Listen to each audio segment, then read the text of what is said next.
Shalom, all praises be unto Yahweh, Bashim Yashai, Bashim Kakadash, stop honest to the elders and apostles of great millstone that were well. Shalom to the hopeful elect, man. This is news.sky.com, Sky News, and it reads 5 lions escape Sydney's Taronga Zoo, forcing it to issue Code 1 alert and rush overnight guests to safety. Look at that, lions escaping the zoo, man. Lions escaping the zoo. And we spoke about, us Israelites, we spoke about things happening like this in these last days. Animals escaping out of their cages and zoos and just yamming up people, man. That time's coming, man. Because remember, the people are going through a crisis in living. People are going to be evicted from their homes, living in the streets. The cold winter is going to be unbearable for most people, right? If there's going to be a lack or shortage of stuff for the people, imagine the animals out here that the people are usually helping to feed. Those animals are going to start eating you, the people.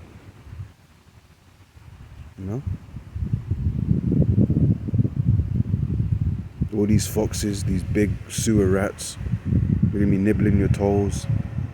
These animals coming out of cages. You're hearing of snakes in the UK, just appearing in people's houses, climbing up people's houses.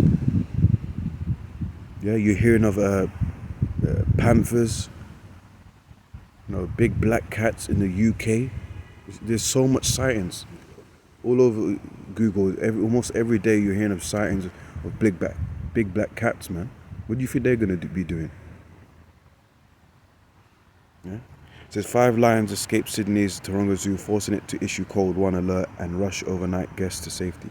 The big cats, 1 male adult and 4 cubs were spotted outside their exhibit early on Wednesday morning. An emergency response was immediately enacted, and guests staying at the zoo as part of its overnight program were rushed to safe zones. The animals, 1 male adult and 4 cubs, were spotted outside the exhibit at 6:30 a.m. local time on Wednesday.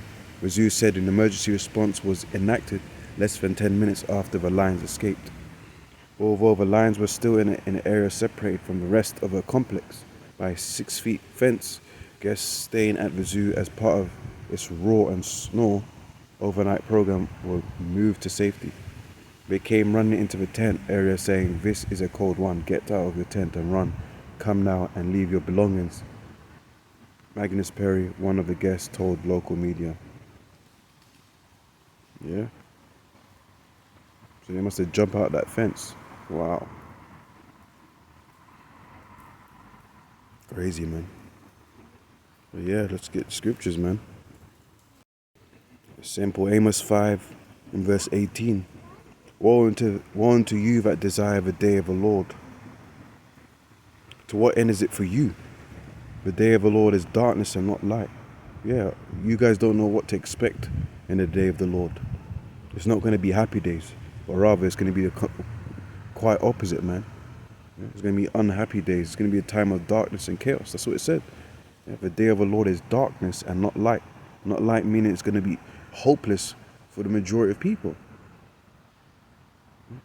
Verse 19, as if a man did flee from a lion. Yeah, a lion. That's the topic of the video, right? Lions escaping the zoo. But it could be any creature, any animal.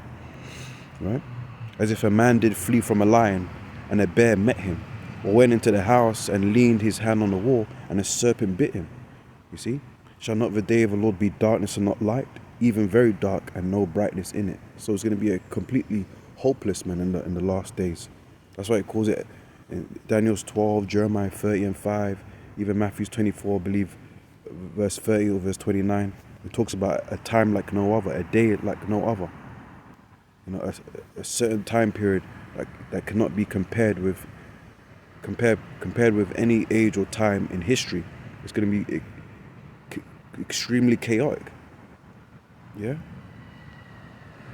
Purge times 1,000, man. Day after tomorrow, Geostorm, the War of the Worlds, the Knowing, the movie 2012, The Road, Children of Men, all all scary movies you can think of, any horror you can think of. Yeah, it's going to be worse than that, and all put together. Yeah. What does that represent? Verse 19, as if a man did flee from a lion, and a bear met him and went into the house and leaned his hand on the wall, and a serpent bit him. That means constant waves of destruction, constant waves of entering in a bad situation. Yeah, that's a sign of hopelessness. You think you're saved, you think you can get out of a situation, but another situation occurs. You can't catch your breath. Yeah? You can't escape. Yeah, you can't sleep. And that's how it's going to be in these last days, man. Imagine bombs going off, gunfire, wild animals roaming the streets. They showed you that anyway in, was it I Am Legend, I believe? Will Smith, when he was with his dog, and there was, I believe there was a deer, and there was actually a full-grown lion in the streets of America, man. Yeah. So this is not far-fetched. These movie producers and directors, you know, they got some good imagination, but guess what? It's in the scriptures. Yeah. So guess what? All these big black cats in UK, they're going to be attacking people, man. That's the reality, man. Yeah. But guess what? Those that fear the Lord are going to be protected, man. Psalms 34 verse 7. The angel of the Lord Yahweh Shemeshai encampeth, yeah? Camping. The angels are camping around you. They surround you, they're guarding you. Yeah? Round about them that fear him, who? Fear Yahweh Shemeshai, and delivereth them. So Lord willing, if we're of the elect and we stay strong and we do what we got to do, yeah, for the Lord, first and foremost, the Lord's going to protect us, man. Just how the Lord protected Daniel in the lion's den, right? Guess what? This whole earth is going to be a lion's den, man. Yeah. Figuratively speaking, for all the types of destruction that there will be on the earth, right? So obviously we got to move circumspect and through the Spirit, but we got to trust in the Lord and do what He says, man, so that we're protected in these last days. Yeah. The elect of Israel is going to be protected, man. But anyways, with that, Shalom.